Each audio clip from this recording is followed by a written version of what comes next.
नमस्कार, आप सभी का स्वागत है यूथ अध्ययन के चैनल पे। एक बार फिर से मैं आप सभी के बीच एस्पिरेट नवंबर के लिए साइकोलॉजी का पार्ट 13 लेके आ चुका हूँ। देखिए, पार्ट 13 का जो पहला क्वेश्चन है कि प्याजे प्रोपाउंडेड बाय प्याजे द्वारा प्रतिपादित किया गया। अगर मैं बात करता हूँ जीन प्याजे की, तो इनके द्वारा संज्ञानात्मक विकास का सिद्धांत जो है इसको बताया गया था, थ्योरी ऑफ कॉग्निटिव डेवलपमेंट दी गई थी। अगर बात की जाए जीन प्याजे की, यहाँ से कौन कौन से क्वेश्चन बनने वाले हैं इनकी थ्योरी से। देखिए, जीन प्याजे के द्वारा बच्चों को नन्हे वैज्ञानिक या लिटिल साइंटिस्ट भी कहा गया था। प्याजे के इस अवस्था में प्याजे की जो संज्ञानात्मक विकास की जो सिद्धांत था, इसमें इन्होंने 4 अवस्थाओं को बताया और इन चारों ही अवस्थाओं से परीक्षाओं में क्वेश्चन पूछे जाते हैं। पहली जो इसकी अवस्था थी, फर्स्ट जो इसकी स्टेज थी, 4 स्टेज की ये बात करता है, 4 स्टेजेस की बात करता है। और पहली जो स्टेज थी वो थी सेंसरी मोटर स्टेज, जिसको बोलते हैं संवेदीय पेशी अवस्था। क्वेश्चन परीक्षा में ये भी आ सकता है कि जो संवेदीय पेशी अवस्था है, सेंसरी मोटर स्टेज है, ये कहाँ से कहाँ तक है। तो 0 to 2 ईयर्स, 0 to 2 ईयर्स जो है वो सेंसरी मोटर स्टेज है, संवेदीय पेशी अवस्था है। दूसरी जो अवस्था थी इसकी, वो थी पूर्व संक्रियात्मक अवस्था, जिसको अंग्रेजी में कहते हैं pre operational stage. Pre operational stage की अगर बात करें तो वो 2 से 7 वर्ष चलती है, इस बात को आपने याद रखना है। तीसरी जो इसकी अवस्था थी वो थी मूर्त संक्रियात्मक अवस्था, जिसको हम कंक्रीट ऑपरेशनल स्टेज भी कहेंगे, जो कि 7 से 11 वर्ष तक रहती है। और अंतिम जो अवस्था थी वो थी फॉर्मल ऑपरेशनल स्टेज, जिसको हम औपचारिक संक्रियात्मक अवस्था कहते हैं। तो प्याजे की जो सबसे ऊपर वाली जो अवस्था है, जो कि 11 से प्रौढ़ अवस्था तक चलती है, तो 11 से प्रौढ़ अवस्था तक जो चलती है वो है औपचारिक संक्रियात्मक अवस्था, जिसको फॉर्मल ऑपरेशनल स्टेज भी कहा जाएगा। देखिए, अगर आप अपना टेट को क्लियर करना चाहते हैं तो हमारे पास हैंड रिटन नोट्स तैयार है। आप जल्दी से जल्दी हमारे नंबर पे कांटेक्ट कर ले। आपको हम ऐसे हैंड रिटन नोट्स देंगे जो आपका टेट जो है वो अभी भी क्लियर करवा सकते हैं। 7876145409, तो आप कांटेक्ट कर सकते हैं। और अगर जीन पियाजे के बारे में बात करें तो इनको विकासात्मक मनोविज्ञान का जनक भी कहा जाता है। तो डेवलपमेंटल साइकोलॉजी जो है, इसके बारे में जो है वो जीन पियाजे को ही इसका जनक भी कहा जाता है, इस बात को आपने याद रखना है। अगला क्वेश्चन है theory of social learning on which of the following factors. सामाजिक अधिगम सिद्धांत किस कारक पर अत्यधिक बल देता है। अगर बात की जाए सामाजिक अधिगम के सिद्धांत की, तो ये जो है वो प्रकृति पर जो है वो अत्यधिक बल नहीं देगा, अनुकूलन पर भी नहीं देगा, क्योंकि एडेप्शन पे और संशोधन या सुधार पे भी नहीं देगा, एमेंडेशन में भी नहीं देगा, लेकिन भैया पोषण पे दे सकता है। बिल्कुल, तो इसका राइट आंसर जो है वो क्या हो जाएगा, पोषण। तो सामाजिक अधिगम सिद्धांत, ऐसे क्वेश्चन आए हैं कि इस कारक पर अत्यधिक बल देगा, तो ये क्या है, पोषण पर अत्यधिक देगा। अब कल के लिए क्वेश्चन ये भी आ सकता है कि जो प्रश्न पूछने वाला प्रश्न आपसे ये पूछ सकता है कि जो सामाजिक अधिगम सिद्धांत है ये किसके द्वारा, कि जो सोशल लर्निंग थ्योरी है वो किसके द्वारा इंट्रोड्यूस की गई। तो सोशल लर्निंग थ्योरी की जो बात करते हैं तो ये अल्बर्ट बंडूरा, किसके द्वारा, अल्बर्ट बंडूरा के द्वारा इसको इंट्रोड्यूस किया गया था। अगर अल्बर्ट बंडूरा की बात करें तो इन्होंने 1986 के आसपास जो है सोशल लर्निंग थ्योरी को इंट्रोड्यूस किया था, और इनके द्वारा एक बुक लिखी गई थी, और उस बुक को हम बाद में यहाँ पे देखेंगे। लेकिन उससे पहले एक बात और जानेंगे कि जो अल्बर्ट बंडूरा थे, इनके द्वारा बोबोडोल एक एक्सपेरिमेंट था, उसको भी बताया गया था।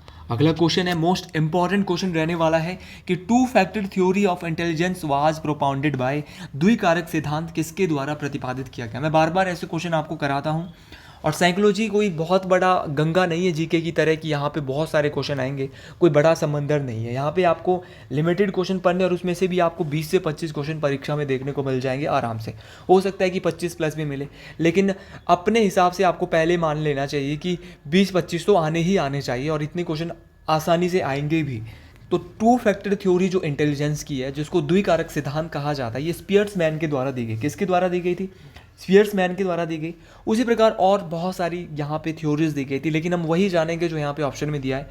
जैसे अल्फ्रेड बिने, अगर अल्फ्रेड बिने की बात करते हैं तो प्रथम बुद्धि परीक्षण इनके द्वारा किया गया था। मोस्ट इंपॉर्टेंट बात है ये। अल्फ्रेड बिने के बारे में बहुत इंपॉर्टेंट क्वेश्चन यहाँ से बनते हैं, और इनके द्वारा जो है वो यूनिफैक्टर थ्योरी दी गई थी। तो इंटेलिजेंस की जो यूनिफैक्टर थ्योरी है वो किसके द्वारा, एक कारक सिद्धांत जो है बुद्धि का, किसके द्वारा, जिसको हम यूनिफैक्टर थ्योरी बोलते हैं, तो बोलेंगे अल्फ्रेड बिने के द्वारा सर दिया गया था। अगर क्वेश्चन पूछने वाला क्वेश्चन आपसे ये भी पूछ सकता कि ऑप्शन में यहाँ थ्रस्टन दिया है, तो थ्रस्टन ने कौन सी थ्योरी दी थी, तो थ्रस्टन के द्वारा जो है वो इंटेलिजेंस की, बुद्धि का समूह कारक सिद्धांत जिसको हम ग्रुप फैक्टर थ्योरी बोलते हैं, तो ग्रुप फैक्टर थ्योरी के जो फादर है वो थ्रस्टन साहब है। इस बात को आपने याद रखना है यहाँ पे ऑप्शन में। और अगर एक क्वेश्चन और मैं आपको बताना चाहूँगा, multiple factor theory of intelligence, तो इंटेलिजेंस की जो मल्टीपल फैक्टर थ्योरी है वो दी गई थी हॉवर्ड गार्डनर के द्वारा। और अगर बात की जाए गिलफोर्ड, ऑप्शन में दिया है, हाँ जी भाई, तो गिलफोर्ड के द्वारा जो है थ्री डी थ्योरी आपने सुनी होगी, एक थ्री डी मॉडल थ्योरी जिसको हम थ्री डी मॉडल भी बोलते हैं, या थ्री डायमेंशनल थ्योरी जो है वो किसके द्वारा दी गई थी, तो वो गिलफोर्ड के द्वारा दी गई थी। ये भी मोस्ट इंपॉर्टेंट। अगला क्वेश्चन है asking A question in the classroom, कक्षा में प्रश्न पूछना। देखिए कक्षा में जो प्रश्न पूछना होता है कि विषय वस्तुओं को स्पष्ट करता है, क्लैरिफाइज द सब्जेक्ट मैटर, तो जो सब्जेक्ट मैटर होता है, जो विषय वस्तु होती है, उसको क्या करता है कक्षा में जब हम प्रश्न पूछते हैं तो ये क्लैरिफाई करता है, सब्जेक्ट जो हमारा मैटर है उसको क्लैरिफाई करता है। इस बात को आपने याद रखना है, क्योंकि अक्रियाशीलता पैदा करता है ये नहीं होगा, समय की बर्बादी तो बिल्कुल नहीं करता है, अनुशासनहीनता पैदा नहीं करता है भाई।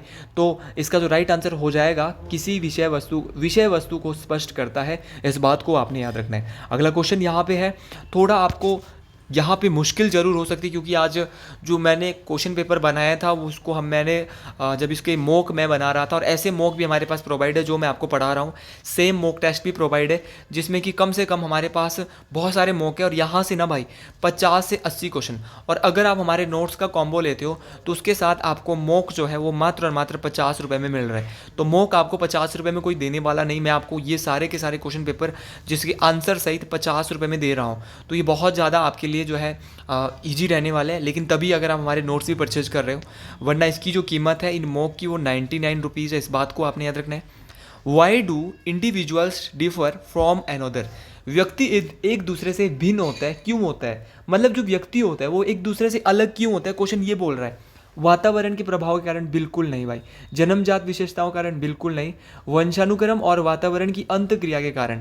देखिए due to interplay between heredity and environment, बिल्कुल इसका राइट आंसर जो है क्या हो जाएगा, ऑप्शन सी, कि जो ड्यू टू वंशानुक्रम होता है, जो हमारी हेरिडिटी होती है, और वातावरण की जो अंतक्रिया होती है, इंटरप्ले जो होता है हेरिडिटी और एनवायरनमेंट के बीच, इसके कारण ही जो इंडिविजुअल डिफरेंस पाए जाते हैं व्यक्तियों के एक दूसरे के बीच। तो इस क्वेश्चन को आपने याद रखना है, मोस्ट इंपॉर्टेंट है। तो ऑप्शन सी जो है वो इसका बिल्कुल सही हो जाएगा, वंशानुक्रम और वातावरण की अंतक्रिया के कारण व्यक्ति एक दूसरे से भिन्न होते हैं। अगला क्वेश्चन यहाँ पे देख लेते हैं कि students of disadvantages grouped should be taught along with normal students, it implies.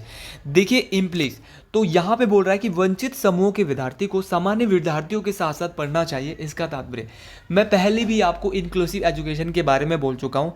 Inclusive जो एजुकेशन होती है वो एजुकेशन होती है जहाँ पे जो हमारे विशिष्ट जो विद्यार्थी होते हैं, विशिष्ट विद्यार्थी का अर्थ है कि जो अपंग होते हैं, ऐसे विद्यार्थी जो सामान्य विद्यार्थियों से बिल्कुल अलग होते हैं। लेकिन सामान्य विद्यार्थी और जो विशिष्ट विद्यार्थी होता है उनको जब एक साथ बिठाया जाता है तो वो किस प्रकार की शिक्षा होती है, तो वो इंक्लूसिव एजुकेशन होती है। इस बात को आपने याद रखना है। समावेशी शिक्षा, तो समावेशी शिक्षा का आज की डेट में बहुत अधिक फायदा है, और हमारी सरकार भी यही कहती है कि समावेशी शिक्षा को जोर देना चाहिए, और जहाँ पे वंचित समूह के विद्यार्थी और सामान्य विद्यार्थियों के साथ साथ जो है वो जहाँ पे पढ़ाया जाता है, तो ऐसी शिक्षा को समावेशी शिक्षा कहा जाता है। अगले क्वेश्चन की बात करते हैं कि which of the following specific learning disability. देखिए क्वेश्चन बोल रहा है कि निम्नलिखित में से विशिष्ट अधिगम असक्षमता है। देखिए विशिष्ट अधिगम की जो डिसेबिलिटी है वो है यहाँ पे डिसलेक्सिया। क्या होता है डिसलेक्सिया? देखो भाई पता होना चाहिए कि डिसलेक्सिया होता क्या है, कि यहाँ तो आपको पता चल गया कि डिसलेक्सिया है। देखिए जो डिसलेक्सिया है वो पठन से संबंधित जो जितनी भी हमारी कठिनाई होती है, पठन से मतलब कि पढ़ने से, रीडिंग से रिलेटेड जितनी भी हमारी जो डिफ़िकल्टीज है वो जो है उनको क्या बोलेंगे हम, तो उनको हम डिसलेक्सिया बोलेंगे। उसी प्रकार डिसलेक्सिया होता है, उसी प्रकार एक डिस्ग्राफिया होता है, और ये तीनों परीक्षा में बार बार आता है। डिस्ग्राफिया का जो अर्थ होता है वो होता है लेखन संबंधित कठिनाइयाँ, तो लिखने से संबंधित जो वो होता है डिस्ग्राफिया। देखो पीछे ग्राफ आ रहा है डिस्ग्राफिया, तो ग्राफ का मतलब है लिखना, ग्राफ कैसे बनता है, लिख के बनता है। तो डिस्ग्राफिया में क्या होता है, हम जो है राइटिंग प्रॉब्लम होती है, लेखन संबंधित कठिनाई हमें होती है। उसी प्रकार है कि डिसकैलिकुलिया, डिसकैलिकुलिया, कैलिकुलिया मतलब कैलकुलेटर। अगर कैलिकुलिया की बात करें तो इसमें जो हमारे मैथमेटिकल जो हमारे को क्या होती है डिसएडवांटेज, मतलब कि गणित संबंधित कठिनाइयाँ होती है। तो मैथ से जो संबंधित जो हमें जो कठिनाइयाँ आती है उनको जो है वो क्या कहते हैं डिसकैलिकुलिया। उसी प्रकार आपने ये तीनों तो बहुत सुने हैं, डिसलेक्सिया भी सुना है, डिसग्राफिया भी सुना है और डिसकैलिकुलिया भी सुना है। अफेक्सिया आपने बहुत कम सुना होगा। अफेजिया की बात करते हैं तो भाषा संबंधी, लैंग्वेज से संबंधित जितनी प्रॉब्लम आती है उन्हें अफेजिया कहते हैं। उसी प्रकार डिस्थीमिया क्या होता है, तो डिस्थीमिया की अगर मैं बात करता हूँ तो डिस्थीमिया जो है वो तनाव वाली एक स्थिति होती है, उसको डिस्थीमिया कहते हैं। और एक होती है डिसमोर्फिया। डिसमोर्फिया होती है जब हमें भ्रम वाली स्थिति आती है तो उसको कहते हैं डिसमोर्फिया। इस बात को भी आपने याद रखना है, मोस्ट इंपॉर्टेंट है। अगला क्वेश्चन यहाँ पे है विच of the following is specific learning disability. ये बोल रहा है, ये क्वेश्चन हो गया है, हाँ ये क्वेश्चन हो गया है। अगला क्वेश्चन यहाँ पे, a child having IQ less than 20 और 25 विल बी कैटेगराइज्ड एज 20 या 25 से कम बुद्धि लब्धि वाले बालक को वर्गीकृत करेंगे।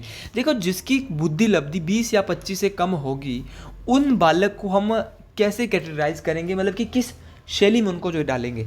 यहाँ पे थोड़ी सी चीज़ें और थी जो मैं आपको पिछले क्वेश्चन की बतानी भूल गया था, वो भी बता देता हूँ साथ साथ। लेकिन उससे पहले इस क्वेश्चन के बारे में आप सुन ले कि जो अति तीव्र जो भैया कैसा होगा, प्रोपाउंडेड मेंटल रिटार्डेशन, अति तीव्र गंभीर मानसिक मंदन, जो कि जिसकी बुद्धि जो है क्या होगी बहुत ही कम होगी, उसकी बुद्धि लब्धि जो है वो 20 से 25 से कम होगी, वो जो है अति तीव्र गंभीर मानसिक मंदन होगा। मतलब कि वो क्या होगा, मेंटल होगा पूरी तरह, मतलब उसको पता नहीं होगा, उसकी बुद्धि बिल्कुल भी कार्य नहीं करेगी। देखिए यहाँ पे मेरे को एक चीज़ नज़र आई, ADHD।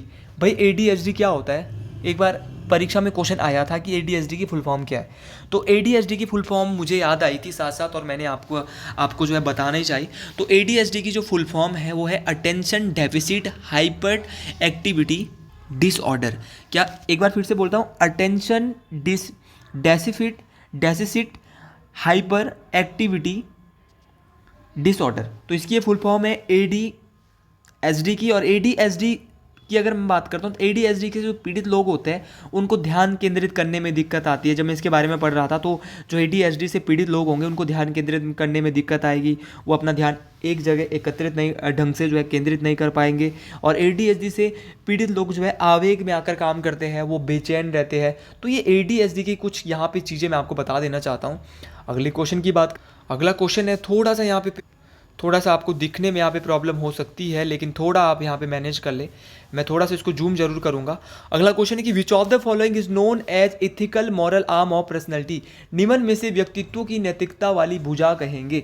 देखिए अगर मैं बात करता हूँ यहाँ पे इड, ईगो और सुपर ईगो दिया है, तो ये साइको एनालिसिस थ्योरी किसने दी थी, साइको एनालिसिस थ्योरी। पहले तो क्वेश्चन का आंसर जान लेते हैं कि which of the following known as ethical moral arm of personality. तो इसका जो राइट आंसर हो जाएगा कि व्यक्तित्व की नैतिकता वाली भुजा को कहेंगे परा अहम। बिल्कुल जी, सुपर ईगो। बिल्कुल, नैतिकता वाली जो भुजा है, मॉरलिटी जो आती है वो हमें किस में आती है, सुपर ईगो में आती है। इस बात को आपने याद रखना है। अगर मैं बात करता हूँ यहाँ से साइको एनालिसिस की थ्योरी की, तो इसको सिगमंड फ्रॉइड के द्वारा दिया गया था, इस बात को आपने याद रखना है। और अगले क्वेश्चन की बात करते हैं, ज़्यादा यहाँ से नहीं जानेंगे। Learning theory of Kohler is known by which name. Kohler का अधिगम का सिद्धांत किस नाम से जाना जाता है। अगर बात की जाए कोलर के अधिगम के सिद्धांत की, लर्निंग थ्योरी ऑफ कोलर की, तो इसको जो है वो अंतर्दृष्टि का सिद्धांत, थ्योरी ऑफ इनसाइट भी कहा जाता है। तो कोहलर का जो लर्निंग थ्योरी है इसको थ्योरी ऑफ इनसाइट भी कहा जाता है, मोस्ट इंपॉर्टेंट है। यहाँ पे ट्रायल एंड एरर थ्योरी, जिसको प्रयास एवं त्रुटि का सिद्धांत भी कहा जाता है, ये जो दिया गया था ट्रायल एंड एरर थ्योरी जो दिया गया था, और इसको जो दिया गया था वो थॉर्नडाइक के द्वारा दिया गया था। और ये जो कोहलर का जो हमने अभी थोड़ी देर पहले अंतर्दृष्टि का जो सिद्धांत पढ़ा था ना, थ्योरी ऑफ इनसाइट पढ़ी थी ना, इसे जो है वो सूझ का सिद्धांत भी कहीं ना कहीं कहा गया है। जब मैं इसके बारे में पढ़ रहा था तो सूझ का सिद्धांत भी इसको कहा गया है। उसी प्रकार पुनर्वलन का सिद्धांत की अगर मैं बात करता हूँ तो ये पुनर्वलन का जो सिद्धांत है ये BF स्किनर साहब के द्वारा दिया गया था। और पुनर्वलन के सिद्धांत को क्रिया प्रसूत अनुबंधन का सिद्धांत भी कहते हैं, और इसको रिइंफोर्समेंट भी आपके द्वारा रिइंफोर्समेंट थ्योरी भी कहा जाता है। अगले क्वेश्चन की बात करें, अगला क्वेश्चन है when children learn A concept and use it practice helps in reducing error committed the idea was given by. जब बच्चे एक अवधारणा को सीखते हैं और उसका प्रयोग करते हैं तो अभ्यास उनके द्वारा की जाने वाली त्रुटियों को कम करने में मदद करता है। यह विचार किसके द्वारा, मतलब कि जब बच्चे अवधारणा को सीख रहे हैं, मान लो कि वो किसी कंसेप्ट को सीख रहे हैं और उसका प्रयोग वो करते हैं, तो अभ्यास उनके द्वारा की जाने वाली त्रुटियों को कम करने में मदद करता है। जब वो प्रैक्टिस करते हैं तो जब वो प्रैक्टिस करते हैं तो उनकी द्वारा जो गलतियाँ हो रही है वो कम हो जाती है। तो ये विचार किसके द्वारा कहा गया, तो ये थॉर्नडाइक साहब के द्वारा ये विचार जो है वो कहा गया था। इस क्वेश्चन को आपने याद रखना। अगले क्वेश्चन की बात करते हैं कि बाल मनोविज्ञान के आधार पर कौन सा कथन उपयुक्त है। On the basis of child psychology this statement is correct. देखिए, बाल मनोविज्ञान के आधार पर कौन सा कथन उपयुक्त है, तो प्रत्येक बच्चा विशिष्ट होता है। देखिए, कुछ बच्चे विशिष्ट होते हैं, नहीं भैया, कुछ बच्चे एक जैसे होते हैं, ये भी नहीं होगा। सभी बच्चे एक जैसे नहीं होते, ये भी नहीं होगा। राइट आंसर जो होगा, बाल मनोवैज्ञानिक के आधार पर जो है वो प्रत्येक बच्चा क्या होता है, विशिष्ट होता है। इस बात को आपने याद रखना। देखो, अगला क्वेश्चन जो आ रहा है, इस क्वेश्चन को तो मैं बहुत बार बता चुका हूँ। जो इंटेलिजेंस और क्रिएटिविटी होता है ना, उसके बीच कैसा संबंध होता है, पॉजिटिव होता है ना, सकारात्मक रूप से ये संबंधित होता है। तो ये क्वेश्चन अगर आएगा तो गलती करने की कोई गुंजाइश बिल्कुल नहीं करेंगे कि बुद्धि और सृजनशीलता जो होती है इसके बीच सकारात्मक रूप से ये संबंधित होती है। इस बात को आपने याद रखना है। अगला क्वेश्चन है, who is the father of project method of teaching. शिक्षण प्रोजेक्ट प्रणाली के प्रणेता कौन है। तो इस क्वेश्चन का जो राइट आंसर हो जाएगा वो हो जाएगा किलपैट्रिक। इनका जो पूरा नाम है ना, इनका पूरा नाम है WH किलपैट्रिक। तो याद रखना, WH किलपैट्रिक इनका पूरा नाम है। और कहीं ना कहीं अगर मैं बात करता हूँ शिक्षण प्रणाली की, प्रोजेक्ट प्रणाली की, तो जॉन डेवी का भी यहाँ पे नाम आता है, क्योंकि जो जॉन डेवी है वो गुरु थे किसके, WH किलपैट्रिक के। तो ये सारे क्वेश्चन आपको याद रखने, ये परीक्षाओं में काम आने वाले क्वेश्चन है और यहाँ से क्वेश्चन परीक्षा में आते हैं। तो जॉन डेवी इनके गुरु थे, WH किलपैट्रिक इनका पूरा नाम है। अगला क्वेश्चन है, अगले क्वेश्चन की बात की जाए, what is meant by sequential development. क्रमिक विकास से क्या तात्पर्य है। क्रमिक विकास क्या होता है, जो लगातार चलता है, वह विकास जो निरंतर चले। तो वह विकास जो निरंतर चले, उस विकास को क्रमिक विकास या सिक्वेंटल डेवलपमेंट कहा जाता है। इस बात को आपने याद रखना है, मोस्ट इंपॉर्टेंट ये क्वेश्चन है।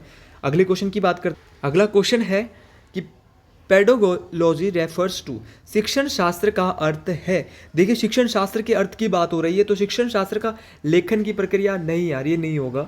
निर्देशों की नीतियाँ भी नहीं होगा। प्रौढ़ों को पढ़ाने की शैली, ये भी नहीं हो सकता। बच्चों को पढ़ाने की शैली, बिल्कुल हाँ जी, ये है। स्टाइल ऑफ टीचर ट्रेलन जो है वो पेडोलॉजी है। बिल्कुल, आप सभी B.Ed कर रहे हैं, आपको पता होना चाहिए कि जो शिक्षण शास्त्र है, शिक्षण शास्त्र का जो अर्थ होता है वो क्या होता है। तो शिक्षण शास्त्र का जो अर्थ होता है वो होता है बच्चों को पढ़ाने की शैली। अगला क्वेश्चन है कि एस होलिंगवर्थ निम्न में से किस कार्य से संबंधित है।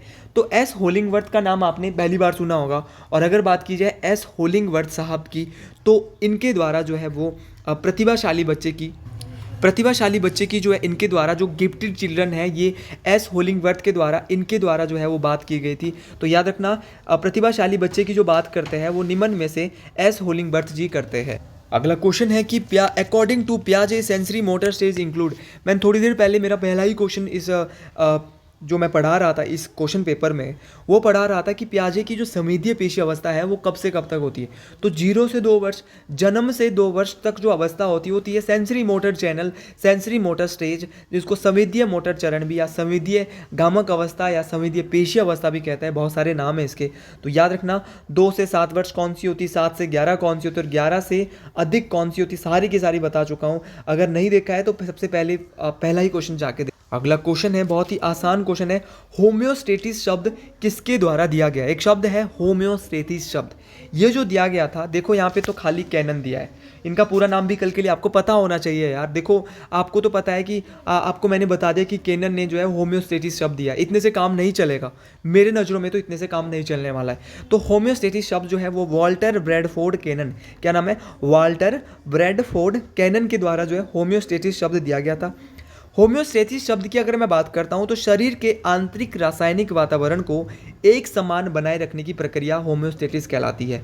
क्या होता है होम्योस्टेसिस, तो होम्योस्टेसिस होता है कि जो शरीर के आंतरिक रासायनिक जो वातावरण है को एक समान बनाए रखने की प्रक्रिया है होम्योस्टेसिस। देखो, इस क्वेश्चन को पढ़ाते पढ़ाते मैं थक गया हूँ कि व्यवहारवाद की जनक कौन है, who is known as father of behaviourism. तो कौन है भाई, JV वॉटसन। तो JV वॉटसन को जो है वो फादर ऑफ बिहेवियरिज्म कहा जाता है। इस क्वेश्चन को आपने याद रखना है, मोस्ट इंपॉर्टेंट ये क्वेश्चन है। अगले क्वेश्चन की बात की जाए यहाँ से, अगला क्वेश्चन यहाँ पे है कि the formula of calculating intelligence IQ is, IQ का फॉर्मूला क्या है, आना चाहिए भाई। बुद्धि लब्धि का संप्रत्यय विलियम्सटन कब दिया था, 1912। ये क्वेश्चन तो कभी भूलेंगे नहीं। और अगर बुद्धि लब्धि की गणना का सूत्र अगर आपसे पूछा जाता है, ये तो इस बार पूछा गया था, तो ये है मेंटल एज बटे क्रोनोलॉजिकल एज गुणा में 100। तो इस बात को याद रखना है कि जो IQ का जो असलियत में फॉर्मूला है वो क्या है, मेंटल एज बटे में क्रोनोलॉजिकल एज गुणा में क्या आएगा, 100 आएगा। तो ये सारी चीज़ें आपको याद रखनी, परीक्षाओं में काम आने वाली चीज़ें हैं। अगला क्वेश्चन जो यहाँ पे दिया, अगला क्वेश्चन दिया है कि children whose mental age is lower than their chronological age are called, कि children whose mental age is lower than their chronological age are called, कि इंद्रिया जो है वो ज्ञान का प्रवेश द्वार है। ये किसने कहा था कि जो इंद्रियां होती है वो क्या होता है, ज्ञान का एक प्रवेश द्वार होता है। तो ये रूसो साहब के द्वारा कहा गया था। ये क्वेश्चन ना टेट परीक्षा में 3 से 4 बार आया है, ये इंपॉर्टेंट क्वेश्चन है। इस क्वेश्चन को आप बिल्कुल भी गलती ना करें। और टेट परीक्षाओं के लिए अगर आप बिल्कुल तैयार हो तो हमसे आप हैंड रिटन नोट्स ले सकते हैं, बहुत काम आने वाले आपके लिए। तो इंद्रिया ज्ञान का प्रवेश द्वार है, ये रूसो साहब के द्वारा कहा गया था। इस क्वेश्चन को आपने याद रखना है। अगला क्वेश्चन है which one of the following is related to measure of variability. अगर बात करते हैं बच्चे जिनकी मानसिक आयु कलानुक्रमिक आयु से कम होती है वो कहलाते हैं। देखो जिनकी मानसिक आयु बहुत ही कम होगी, जो जो क्या होंगे, जो related to measure of variability की अगर बात करता हूँ मैं, कलानुक्रमिक आयु की जो बात करता हूँ, उनकी जो मानसिक आयु है वो क्या होगी, कलानुक्रमिक आयु मतलब कि जितनी उनकी आयु उससे भी कम होगी, तो वो कैसे बालक कहलाएंगे, जो 12 साल के और उनमें बुद्धि 6 साल की, तो मंदबुद्धि बालक कहलाएंगे। तो ये जन्म से ही बच्चों के साथ होता है कि अगर माँ के पेट में बच्चा हो और माँ को प्रेशर हो उस टाइम जब वो गर्भवती है, तो उस टाइम जो ऐसा प्रेशर आ जाता है तो बच्चे भी कैसे हो जाते हैं पैदा, मंदबुद्धि बालक हो जाते हैं। अगले क्वेश्चन की बात करते हैं which among of the following needs are high order needs. निम्नलिखित में से क्या विचलनशीलता के माप संबंधित है। तो ये बोल रहा है कि विचलनशीलता का जो माप होता है उससे क्या संबंधित है। तो अगर विचलनशीलता के माप की बात की जाए यहाँ पे, तो विचलनशीलता के जो माप से संबंधित है वो दूरी संबंधित है, सह संबंध नहीं हो सकता। माध्य और ये देखिए cycle needs, self esteem needs और सेफ्टी नीड्स और आपका बिलोंगिंग एंड लव नीड्स, तो ये तो नहीं होगा। लेकिन इसका जो राइट आंसर है वो क्या हो जाएगा, सेल्फ एस्टीम नीड्स। तो सेल्फ एस्टीम नीड्स जो है वो क्या है, एक प्रकार की ये क्वेश्चन था इसका, which one of the following related to major variability. तो इसका जो राइट आंसर आ जाएगा वो क्या आ जाएगा, रेंज। इस बात को आपने याद रखना है। थोड़ा यहाँ पे अंग्रेजी हिंदी में थोड़ा सा गड़बड़ हो गया था, तो आपने देख लेना इसको। अगला क्वेश्चन है विच among of the following needs high order needs. देखिए ये बोल रहा है कि निम्न में से कौन सी आवश्यकता उस स्तर क्रम की आवश्यकताएं हैं। तो निम्न में से कौन सी आवश्यकता है, उस स्तर या क्रम की आवश्यकताएं हैं, तो ये कौन सी है। तो देखो आपको पता होना चाहिए, हायरार्की नीड्स मैंने आपको बता रखी है और मैं दोबारा बताने की आवश्यकता नहीं है। अगर आपको देखना है तो पिछले वाली नीड्स में देखो पहली नीड है साइकोलॉजिकल नीड, शारीरिक जो हमारी फिजिकल नीड्स है, शारीरिक आवश्यकता है। लेकिन जो सबसे ऊपर वाली जो हमारी नीड है ना, हाई ऑर्डर वाली नीड है, उच्च स्तर की जो हमारी आवश्यकता है वो है सेल्फ एस्टीम नीड्स, जो कि मैं पहले भी आपको बता चुका हूँ। आत्म सम्मान की आवश्यकता जो होती है वो सबसे ऊपर की आवश्यकता जो है मानी जाती है। सुरक्षा आवश्यकता भी आती है, सेफ्टी नीड्स आती है, बिलोंगिंग एंड लव नीड्स आती है। सेफ्टी नीड दूसरे नंबर पे आती है, तीसरे नंबर पे बिलोंगिंग एंड लव नीड्स आती है। तो सारी नीड्स आपको याद रखनी, परीक्षाओं में काम आने वाली। अगला क्वेश्चन है the school of behaviourism focuses on studies. तो व्यवहारवाद निम्न में से किस व्यवहार के अध्यापन पर बल देता है। जो व्यवहारवाद होता है ना, वो व्यवहार के किस अध्यापन पर बल देता है, कि फोकस किस पे करता है, वो स्टडी के बिहेवियरिज्म। तो इसका जो राइट आंसर आ जाएगा वो क्या आ जाएगा, तो इसका राइट आंसर जो है वो क्या आ जाएगा, तो इसका राइट आंसर आ जाएगा, मोस्ट इंपॉर्टेंट है ये, केवल आंतरिक व्यवहार, केवल बाह्य व्यवहार। तो ये आंतरिक और बाह्य दोनों पे याद रखना है, both covert and overt behaviours, चाहे वो कवर्ट हो चाहे वो ओवर्ट हो। तो बिहेवियरिज्म जो है वो फोकस दोनों पे करता है। अगला क्वेश्चन यहाँ पे है the period of heightened emotionally elation and depression formulation of moods and sentiments is known as. ऊंची भावुकता, उत्साह और अवसाद की अवधि भावनाओं के निर्माण और मनोदशाओं के रूप में जाना जाता है। देखिए जो ऊंची भावुकता उत्साह, अवसाद की अवधि, चाहे वो हमारे इमोशन की बात हो रही हो, इलेशन की बात हो रही हो, भावनाओं की बात हो रही हो, मनोदशाओं की बात हो रही हो, तो ये किस अवस्थाओं में सबसे ज़्यादा, तो ये एडोलसेंस एज जो हमारी होती है, किशोर अवस्था जो हमारी होती है ना, किशोर अवस्था की जो उम्र है वो कहीं कहीं पे 12 से 19, 11 से 19 ये मानी जाती है। किशोर अवस्था में जो है हमें क्या आता है, उत्साह होती है, ऊंची भावुकता होती है, अवसाद की अवधि होती है, तो भावनाओं का निर्माण। तो जहाँ भी इमोशन की बात हो रही हो, हमारी डिप्रेशन की बात हो रही हो, तो ये हमारे जो है किशोर अवस्था में होता है। किशोर अवस्था के बारे में जी स्टैनली हॉल ने भी इसके बारे में बताया था। और किशोर अवस्था जो ये एडोलसेंस, इसको किशोर अवस्था को अंग्रेजी भाषा में कहा जाता है। और अगर एडोलसेंस शब्द की बात की जाए मित्रों, तो एडोलसेंस शब्द के बारे में सबसे पहले ये जो है एडोलसेंस शब्द जो है वो लैटिन भाषा के एडोल्सकेट शब्द से बना है। इस बात को भी आपने याद रखना है, मोस्ट इंपॉर्टेंट ये बात है। अगला क्वेश्चन यहाँ पे है, विच of the following A principle of development, निम्नलिखित में से कौन सा विकास का सिद्धांत है। विकास के सिद्धांत की बात हो रही है, तो विकास सभी प्रक्रिया अंत संबंधित नहीं है, ये भी नहीं होगा, क्योंकि all process of development are not interconnected, गलत है ये। डेवलपमेंट इज ऑलवेज लाइनर, ये भी नहीं होगा। It is not a continuous process, ये भी नहीं होगा। लेकिन ये हो सकता है कि development occurs at different rates among different individuals, कि विकास अलग अलग व्यक्तियों में अलग अलग दर से होता है। जी हाँ, बिल्कुल होता है, क्योंकि विकास हमेशा रेखीय होता है, ये तो नहीं होगा इसका। और यह निरंतर चलने वाली प्रक्रिया नहीं है, निरंतर चलने वाली तो है, विकास हमेशा कैसा है, निरंतर चलता है भाई। तो ऑप्शन डी जो है मेरे को बिल्कुल सही लग रहा है, क्योंकि जो विकास होता है वो अलग अलग व्यक्तियों में अलग अलग दर से होता है। अगला क्वेश्चन, आज के कुछ दो आखिरी क्वेश्चन, ऑल एडोलसेंस में एक्सपीरियंस, सभी किशोर का अनुभव कर सकते हैं। देखिए जो एनजाइटी और कंसर्न अबाउट थीमलेस, देखिए feeling of fear about since committed in childhood, ये भी नहीं होगा। फीलिंग सेल्फ एक्चुअलाइजेशन, ये तो नहीं होगा। फीलिंग ऑफ जीवन के सारे परितृप्ति, सेटेशन, तो ये भी नहीं होगा। एनजाइटी और कंसर्न अबाउट थेमलेस ये हो सकता है देमसेल्फ। अगला क्वेश्चन है आज का आखिरी क्वेश्चन, कॉग्निटिव डेवलपमेंट मीन, संज्ञानात्मक विकास का अर्थ है। भाई ये क्वेश्चन तो 10 बार आ गया पेपर में। सो संज्ञानात्मक विकास का अर्थ होता है डेवलपमेंट ऑफ इंटेलिजेंस, हमारी बुद्धि का क्या हो रहा है, विकास हो रहा है। तो इस क्वेश्चन के बारे में तो संज्ञानात्मक विकास आपको पढ़ लेना है, बार बार परीक्षाओं में आ रहा है। सिगमंड फ्रॉइड आ रहा है, साइकोएनालिसिस थ्योरीज आ रही है, तो थ्योरीज से क्वेश्चन आता है और क्वेश्चन यहीं से बनते हैं। तो इस प्रकार के क्वेश्चन आपको टेट परीक्षाओं में रहेंगे। तो आज के लिए इतना ही, वीडियो थोड़ी हल्की सी लंबी बनी है 2-3 मिनट, लेकिन अब चलेगा, पेपर नज़दीक आ रहा है। तो आज के लिए इतना ही। अगर वीडियो अच्छी लगी हो तो अपने व्हाट्सएप ग्रुप में जरूर इसको स्टेटस लगाए, शेयर करें ग्रुपों में, बीएड ग्रुप में। आज के लिए इतना ही। हर हर महादेव, जय हिंद, जय हिमाचल प्रदेश, जय चुरेश्वर महाराज, जय माँ भंग्याणी।